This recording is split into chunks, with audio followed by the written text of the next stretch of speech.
Жылдамдық деп осыны айт. Тамаша, ғажап. Керемет уақытты 2 секундта азайттың.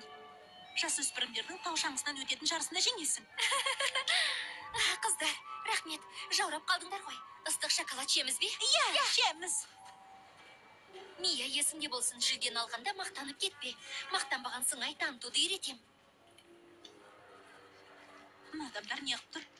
Айналаның бәрі аққардан көрінбейді. Иона! Ал жігіттер жасыды ма?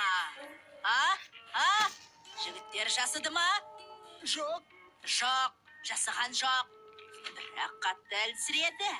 Кенеттен қайнан шыққаны белгісіз айбарлы ақбұғы келіп. Айбарлы ақбұғы дедім ғой. Бұл ақбұғы ма? Шынымен де ыстық шоколад ішпесем болмайды. Сөйтіп, бір ғажайыптың күшімен сиқырлы бұғы жігерлі жігіттерді қарлы бораннан алып шықты. Сосын оларды үлкен етке ыстық шоколад беруге әкелді. Шөліңді бас, суықтан қаш. Аха, үлкен еттің өз досында екен. Сонымен сүйкімді қызыма не айтасыңдар, достар? Не деген өнер? Қоймыш шәке. Достар, жаңа жаңалығымен бөлісіп өтейін.